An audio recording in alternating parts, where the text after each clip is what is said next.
कल्पना करूया आपण एका अत्यंत महत्वाच्या मीटिंगमध्ये बसलो आहोत. कंपनीचे सगळे मोठे अधिकारी तिथे उपस्थित आहेत. एक तणावाचं वातावरण असतं तिथे. अगदी बरोबर. वातावरणात एक प्रकारचा ताण आहे. आणि अचानक भर मीटिंगमध्ये कोणीतरी आपल्या कामावर अत्यंत कठोर शब्दात टीका करायला सुरुवात करतं. बापरे, हा खूपच कठीण प्रसंग आहे. हो ना. किंवा अगदी थेट सांगायचं तर सगळ्यांसमोर आपल्याला खोटं ठरवतं. त्या एका क्षणी शरीरात काय घडतं?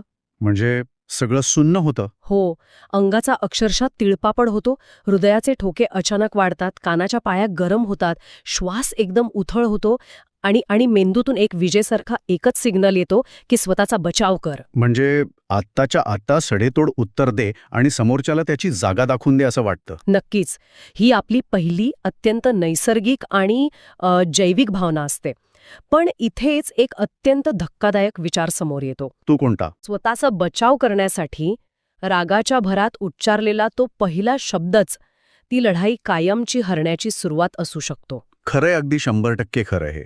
न्यायव्यवस्थेच्या सर्वोच्च आसनावरून माणसाचा हा सगळ्यात कच्चा दुवा अतिशय स्पष्टपणे पाहायला मिळतो. म्हणजे कोर्टातले प्रकरणांमध्ये. हो. आपण आजच्या साहित्यात बघितलं तर जस्टिस ओ मॅल्कम यांनी त्यांच्या प्रदीर्घ न्यायिक कारकिर्दीत हेच नोंदवून ठेवलं आहे. कोर्टरूम ही अशी जागा असते जिथे भावनांचा सतत उद्रेक होत असतो. बरोबर. तिथे लोकांच्या आयुष्याचे आणि करिअरचे निकाल लागत असतात. अगदी तसंच. तिथे त्यांनी रोज अनुभवलं आहे की एखादा माणूस कायदेशीर आणि न्याय आणि नैतिकदृष्ट्या 100% बरोबर असतो. त्याच्याकडे सगळे पुरावे असतात. अच्छा, म्हणजे केस त्याच्या बाजूने असते पूर्णपणे. हो, पण केवळ एका क्षणी त्याला स्वतःच्या भावनांवर ताबा ठेवता येत नाही. समोरच्या वकिलाने जाणून-बुजून डिवचवल्यावर तो रागाच्या भरात असा काही चुकीचा शब्द उच्चारतो. अरेच्या. किंवा अशी काही कृती करतो की क्षणात तो आपली केसं आणि स्वतःची विश्वासार्हता कायमची गमावून बसतो. बापरे. केवळ एका चुकीच्या प्रतिक्रियेमुळे? हो ना. प्रतिक्रिया देणं, ज्याला आपण रिॲक्ट म्हणतो, आणि प्रतिसाद देणं म्हणजे रिस्पॉन्ड करणं, यातला हाच तो पुसटसा पण माणसाला उद्ध्वस्त करणारा फरक आहे. आणि म्हणूनच आजच्या आपल्या या सखोल चर्चेत आपण एका अशा वास्तवाला भेटणार आहोत जे आपल्या दैनंदिन आयुष्याशी थेट जोडलेला आहे. नक्कीच, हा विषय खूपच महत्वाचा आहे. आजचा आपला मुख्य उद्देश हाच आहे की आपण परिस्थितीवर एवढ्या तीव्रतेने रिॲक्ट का करतो आणि केवळ एक पॉज न घेतल्याने आपण स्वतःची ताकद कशी गमावून बसतो हे मुळातून समजून घेणं. म्हणजे हे काही वरवरचं तत्वज्ञान नाहीये. अजिबात नाही. जस्टिस मॅल्कम यांचे न्यायव्यवस्थेतील अनुभव आणि आज आपल्या वाचनात आलेले दी आर्ट ऑफ इमोशनल सॉव्हरेंटी या साहित्यातील संदर्भ जेव्हा आपण एकत्र करून पाहतो तेव्हा हे स्पष्ट होतं. बरोबर. हे मानवी भावना आणि सत्तेची समीकरणे यावरचं अत्यंत कठोर सत्य आहे. खरे. मग मला सांगा, मानसशास्त्रीय दृष्टिकोनातून जेव्हा आपण या रिॲक्शनचा विचार करतो तेव्हा शरीरात नेमकं काय घडतं? शरीरात घडणारी प्रक्रिया समजून घेणं खूप महत्वाचं ठरतं इथे. जेव्हा कोणी आपल्यावर शाब्दिक हल्ला करतं तेव्हा आपला मेंदू तो हल्ला प्रत्यक्ष शारीरिक हल्ला असल्यासारखाच स्वीकारतो. अच्छा, म्हणजे मेंदूला शब्द आणि शस्त्र यातला फरक समजत नाही. अगदी बरोबर. मेंदूतला जो अमिगडाला नावाचा भाग असतो तो हायजॅक होतो. शरीरात कॉर्टिझॉल आणि ॲड्रेनालिन यांसारखी रसायने अत्यंत वेगाने मिसळतात. म्हणजे ती स्ट्रेस हॉर्मोन्स. हो, आणि मग आपली नर्वस सिस्टम थेट फाईट ऑर फ्लाईट म्हणजे लढा किंवा पळून जा ह्या मोडमध्ये जाते. सगळ्यात भयंकर गोष्ट म्हणजे काय? या जैविक गोंधळाच्या क्षणी आपण आपल्या स्वतःच्या भावनांचा, आपल्या ऊर्जेचा आणि आपल्या विचार करण्याच्या क्षमतेचा रिमोट कंट्रोल थेट समोरच्या व्यक्तीच्या हातात देऊन टाकतो. बाप रे. हे रिमोट कंट्रोल दुसऱ्याच्या हातात देणं खूपच भयंकर आहे. हो ना. कारण जेव्हा एखादी व्यक्ती आपल्याला चिथावते तेव्हा तिला सत्याचा शोध घ्यायचा नसतो. बरोबर. तिला फक्त वाद जिंकायचा असतो. अगदी. तिला फक्त आपल्याला भावनिकदृष्ट्या अस्थिर करायचा असतो. हे ऐकताना मला जुडो किंवा आयकिडो या मार्शल आर्ट्सची प्रकर्षाने आठवण येते. तिथे स्वतःच्या ऊर्जेचा वापर खूप वेगळ्या प्रकारे होतो. आपण मानसिक आयकिडो हा शब्दप्रयोग अनेकदा ऐकतो. त्या युद्धकलांमध्ये आपण स्वतःची ताकद वापरून समोरच्याला मारत नाही. अच्छा, म्हणजे आपण हल्ला करत नाही? नाही. समोरच्याने रागात मारलेला ठोका आपण अडवतही नाही. आपण फक्त अत्यंत शांतपणे बाजूला होतो आणि तो माणूस स्वतःच्याच आक्रमकतेच्या वेगाने आणि वजनाने जमिनीवर आपतो. क्या बात है. हे कॉर्पोरेट जगात याच मानसिक ऐकिडोचं किंवा आपण ज्याला इगो क्लॅश म्हणतो त्याचं एक अतिशय उत्तम उदाहरण पाहायला मिळतं. असं का? काय होतं तिथे? एका मोठ्या मल्टीनॅशनल कंपनीतील मीटिंगचं हे उदाहरण आहे. एका वरिष्ठ मॅनेजरने एक अत्यंत महत्त्वाचा निर्णय घेतलेला असतो. मीटिंग सुरू असतानाच हां. त्याचा एक सहकारी अचानक आक्रमक होतो आणि त्या निर्णयावर अत्यंत बोचऱ्या, वैयक्तिक आणि अपमानजनक शब्दात टीका करू लागतो. बापरे, भर मीटिंगमध्ये? हो, भर मीटिंगमध्ये. संपूर्ण मीटिंग रूममधल्या नजरा त्या निर्णय घेणाऱ्या मॅनेजरकडे वळतात.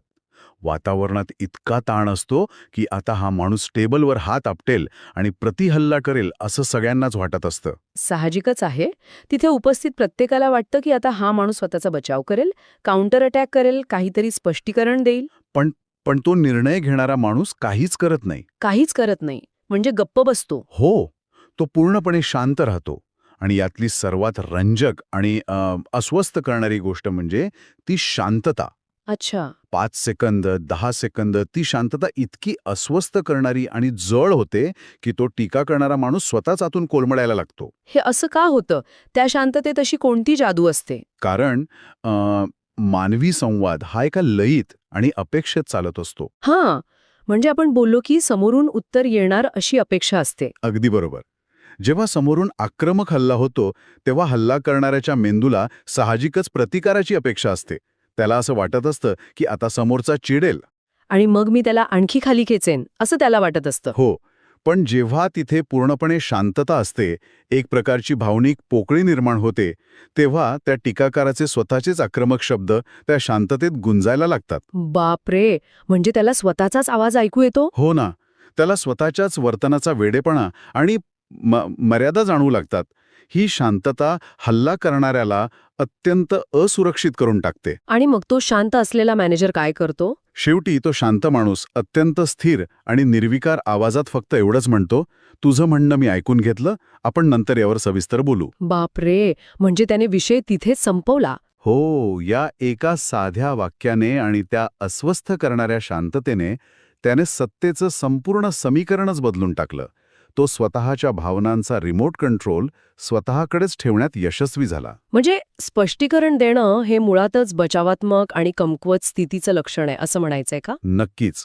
जो स्पष्टीकरण देतो तो एक प्रकारे स्वतःला आरोपीच्या पिंजऱ्यात उभा करतो. पण इथेच मला एक अत्यंत महत्वाचा आणि थोडा बोचरा प्रश्न विचारावासा वाटतो. विचारा ना. आपण नेहमी असा विचार करतो की सतत शांत राहणं किंवा प्रतिक्रिया न देणं म्हणजे कुठेतरी अन्याय सहन करणे नाही का? हा विचार अनेकांच्या मनात येतो. हो ना. जर आपण गप्प बसलो तर लोक आपल्याला पीडित मानतील, आपला गैरफायदा घेतील, लोक आपल्या पाठीवर पाय देऊन पुढे जातील, अशी एक नैसर्गिक भीती आपल्या मनात असते. हा अत्यंत स्वाभाविक गैरसमज आहे. आणि इथेच आपण चुकीच्या समजुतींच्या सापळ्यात अडकतो. चुकीच्या समजुतींचा सापळा म्हणजे नेमकं काय? शांत राहणे म्हणजे पळून जाणे, अन्याय सहन करणे किंवा दुर्बल असणे अजिबात नाही. आपण अनेकदा वास्तवावर प्रतिक्रिया देत नसतो. मग कशावर देतो? आपण आपल्याच असुरक्षिततेवर किंवा भीतीवर प्रतिक्रिया देत असतो. मानवी मेंदूला अनुत्तरित प्रश्न किंवा रिकाम्या जागा अजिबात आवडत नाहीत. अच्छा, म्हणजे आपण स्वतःच काहीतरी विचार करून घेतो. हो, समजा आपण एखाद्याला महत्वाचा मेसेज केला आणि 2 तास त्याचा रिप्लाय आला नाही. हां, मग लगेच विचार सुरू होतात. अगदी.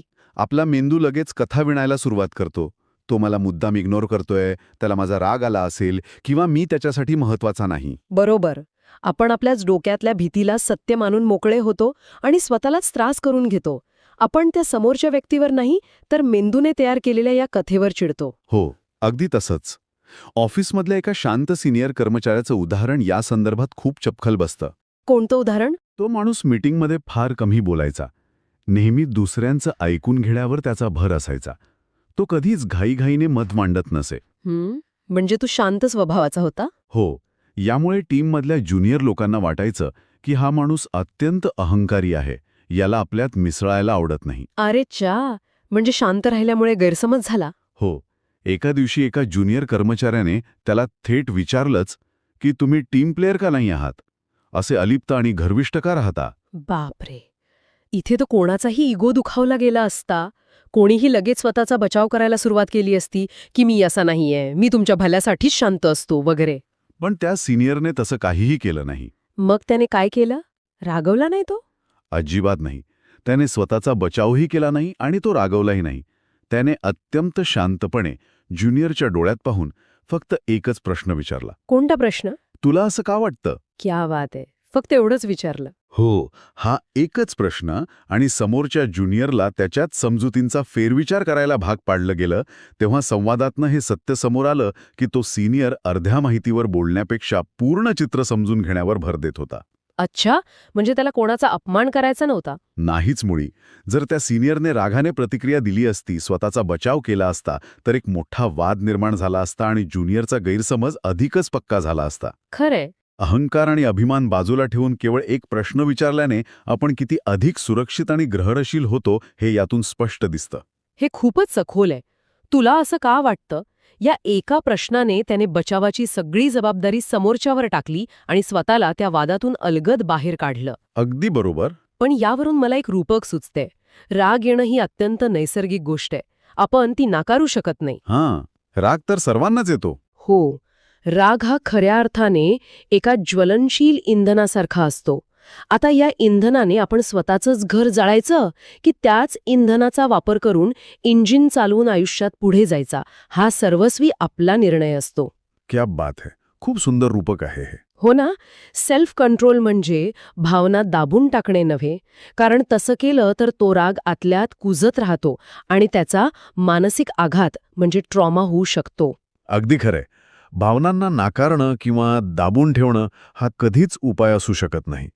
त्यांना योग्य दिशा देणं हेच खरं कौशल्य आहे. आणि जेव्हा आपण रागाला इंधन बनवतो, तेव्हा इतिहासातील काही अत्यंत प्रेरणादायी उदाहरणे समोर येतात. हो, मलाला युसुफजाई यांचं उदाहरण घेऊया आपण इथे. नक्कीच. जेव्हा एका लहान मुलीवर केवळ ती शाळेत जाते म्हणून बसमध्ये गोळी झाडले जाते, तेव्हा तिची पहिली नैसर्गिक भावना काय असेल? राग, द्वेष, सूड आणि भयानक चीड हे सगळं अत्यंत स्वाभाविक आहे. हो, आणि तो राग 100% न्यायसुद्धा होता. कोणालाही तो राग आलाच असता, पण तिने त्या रागाला स्वतःवर स्वार होऊ दिलं नाही. तिने त्याला दाबून ठेवलं का? नाही. तिने आपला राग नाकारला नाही किंवा मी खूप महान आहे असा आव आणून तो दाबूनही ठेवला नाही.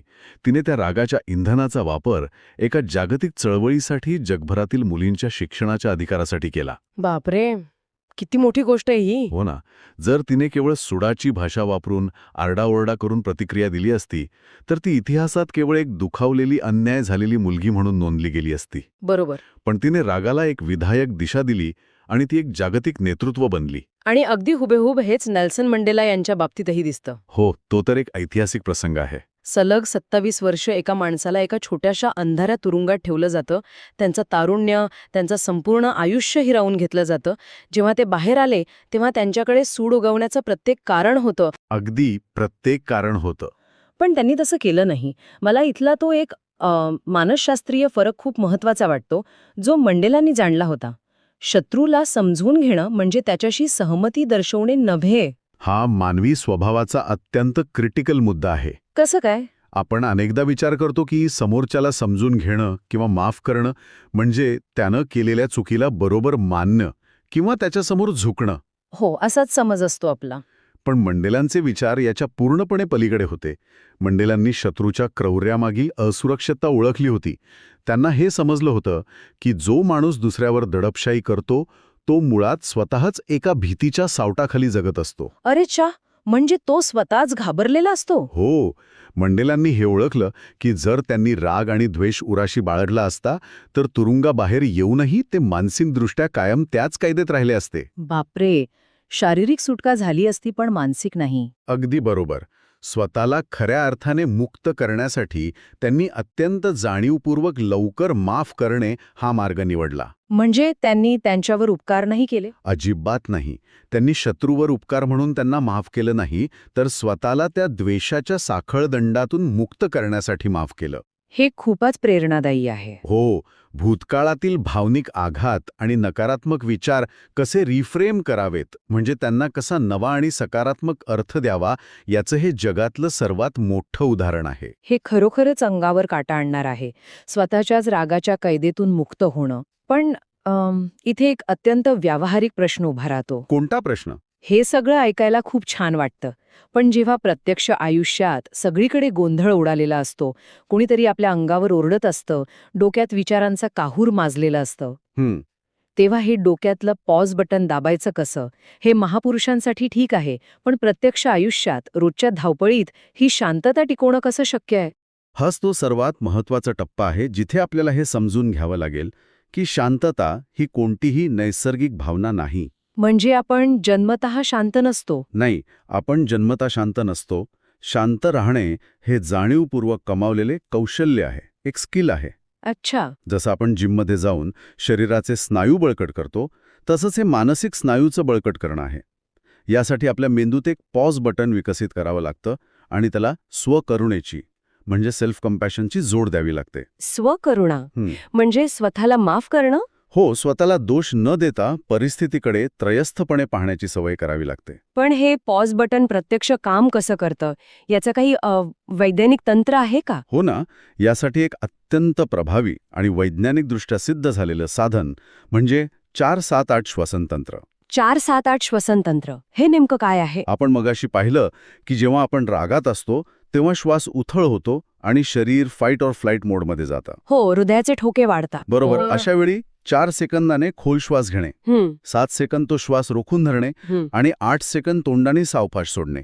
बरोबर. ही केवळ एक कृती नाही. मग हे कसं काम करतं शरीरात? जेव्हा आपण 8 सेकंद श्वास बाहेर सोडतो तेव्हा आपल्या शरीरातील वेगस नर उत्तेजित होते आणि ती मेंदूला संदेश देते की आता कोणताही धोका नाही, शांत व्हा. अरे वा, म्हणजे आपण मेंदूला हॅक करतो एक प्रकारे. अगदी. याने शरीराची पॅरासिम्पॅथेटिक नर्वस सिस्टीम कार्यान्वित होते आणि हृदयाचे ठोके खऱ्या अर्थाने शांत होतात. आपण बायोलॉजिकली तो रागाचा फाईट मोड रिव्हर्स करतो. हे खूपच प्रॅक्टिकल आहे. दुसरं अत्यंत महत्त्वाचं मानसशास्त्रीय साधन म्हणजे भावनांना नावे देणे आणि त्या स्वीकारणे. भावनांना नावे देणे म्हणजे नेमकं कसं? याचा कसा फायदा होतो? जेव्हा आपल्याला भयंकर राग येतो तेव्हा आपण सहसा काय म्हणतो? मी खूप रागीट आहे किंवा मला खूप राग आलाय. हो, असंच म्हणतो आपण. याऐवजी स्वतःला जाणीवपूर्वक सांगणं की माझ्या शरीरात आता रागाची भावना निर्माण झाली आहे. अच्छा, म्हणजे शब्दांमध्ये बदल करायचा. हो. हे मान्य केल्याने काय होतं तर आपल्या अस्तित्वात आणि त्या भावनेत एक मानसिक अंतर निर्माण होतं. आपण स्वतःला त्या भावनेशी जोडून घेत नाही. क्या बात आहे. आपण त्या भावनेचे गुलाम न राहता तिचे केवळ एक निरीक्षक म्हणजे ऑब्झर्व्हर बनता. भावनेला नाव दिलं की तिची ताकद कमी होते. ती आपल्यावर स्वार होऊ शकत नाही. या संदर्भात आकाशात 30,000 फूट उंचीवर विमानाचे इंजिन बंद पडल्याचा जो प्रसंग आहे तो खूपच उत्कंठावर्धक आणि ह्या सर्व चर्चेचा गाभा सांगणार आहे. हो, तो प्रसंग म्हणजे शांततेचं सर्वोच्च उदाहरण आहे. विचार करा, विमान हवेत 30,000 फूट उंचीवर आहे, अचानक भयंकर आवाज येतो आणि विमानाचं इंजिन फेल होतंय. कॉकपिटमध्ये लाल दिवे चमकायला सुरुवात होते. बापरे, नुसतं विचार करून घाम फुटतोय. हो ना, धोक्याचे अलार्म कानठळ्या बसवतील असे वाजत आहेत. मागून प्रवाशांच्या किंकाळ्या ऐकू येत आहेत.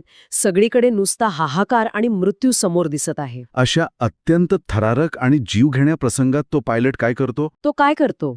तो पॅनिक होत नाही, तो छाती बडवून घेत नाही किंवा रडत बसत नाही.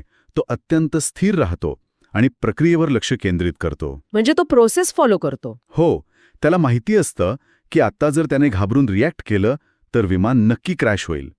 तो फक्त समोरच्या डॅशबोर्डवरील सूचनांवर आणि स्टेप बाय स्टेप प्रक्रियेवर लक्ष देतो.